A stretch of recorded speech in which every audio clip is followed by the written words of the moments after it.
Happy Christmas, War is Over. Among the most enduring musical collaborations of John Lennon and Yoko Ono. Another collaboration, their son Sean, who's talking with Anthony Mason. What part of the whole musical creation process do you like the most? Because you do all of it. Yeah, well, that's easy.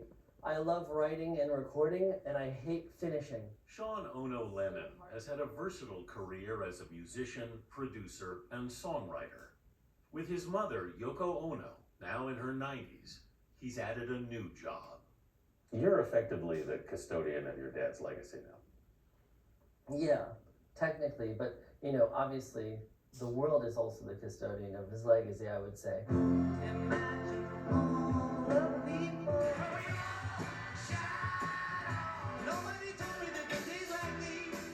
I'm just doing my best to help make sure that the younger generation doesn't forget about the Beatles and John and Yoko. Yeah. That's how I look at it. Yeah. I You mean, think that's even possible? to forget about it? Yeah. I do actually, and I never did before. So this is Christmas. For his parents' classic, Happy Christmas, War is Over, Lennon looked for new ways for the song to be heard. So this is Christmas. And what have we done? So I wanted to see if I could get that feeling of maybe it sounds like you're hearing it again for the first time, or at least in a new context, in a way that you pay attention. Yeah. As opposed to, oh, there it is on the radio again. Lennon collaborated with former Pixar animator Dave Mullins to make a short film.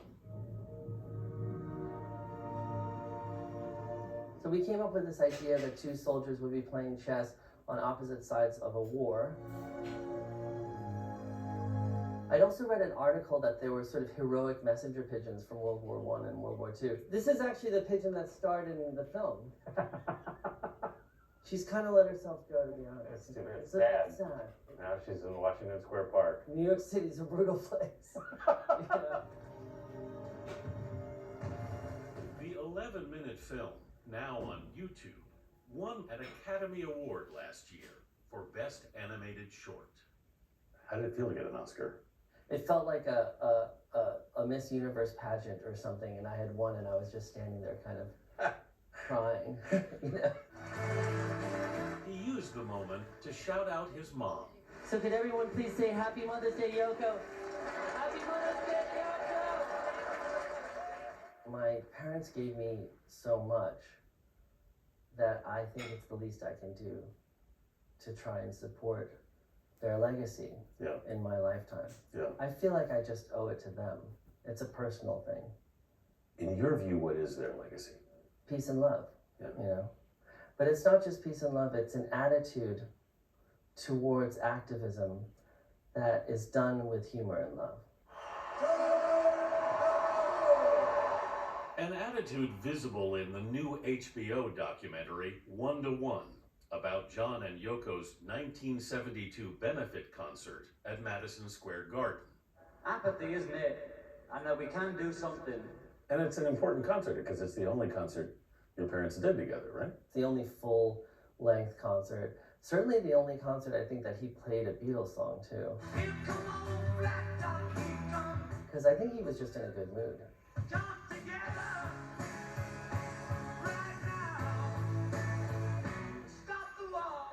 The concert occurred during Lennon's first years in New York, when he was fighting a bitter deportation battle with the Nixon administration, in part because of his anti-war activism.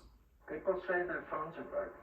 First of all, I thought it was paranoia because when reading all these, conspiracy theories books, you can hear things going on the phone every time you pick it up. People clicking in and out. They found these phone calls that my parents had recorded of themselves, which interestingly was a response to the FBI tapping their phones. So they thought, well, we need to tap our own phones because if they try to say we said something that we didn't say, we'll have our own record of it. It's a real timepiece because it catches your parents at this kind of critical turn they make. Yeah. And it's my origin story, actually. Yeah. If you think about it, they came to New York and, that's the only reason I exist.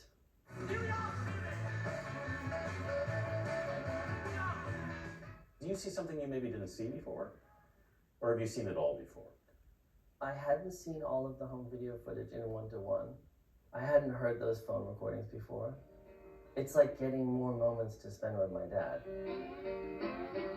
I've forgotten the rest. Okay, shall we start? So actually for me, on a personal level, it just really means a lot. Lennon produced the music, also released as a boxed set. He's working on his own new album too, his third with the Claypool-Lennon Delirium. Which is kind of a whimsical prog rock experimental psych band. It's fun.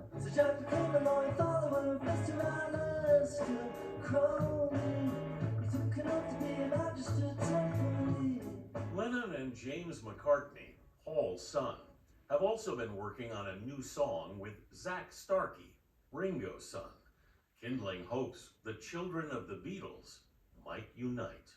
Has anyone ever offered you a gig to all play together? Sure. I think people ask for that a lot, but I do think that would be ridiculous. But the reason Zach and James and I made a song together is not because we're trying to redo the Beatles. It's just because we like each other. We're not going to do it because of some expectation or to fulfill anyone's expectation of what we should do. It has to be natural. Sean Ono Lennon takes his new responsibilities very seriously. I think the Beatles' music and John and Yoko's legacy is something important for the world to kind of cherish and be reminded of. So that's how I see my job. How's your mom doing, by the way? She's good. I mean, she's 92, Yeah. so she's slowed down a lot and she's retired. That's why I'm kind of trying to do the work that she used to do. That's why I feel a lot of pressure actually to do my best, because she set a high standard for the way that she dealt with my dad's music and the Beatles stuff. She's always been very singular, and I think my dad was less so. He had Paul to write with, and then he was hoping that my mom would kind of be a writing partner. Yeah. And I just think it's really funny that, there's probably only one person in the world who would turn down John Lennon as a writing partner, and that's my mom. Yeah. That's probably why you liked her. Yeah, exactly. No, that's exactly right.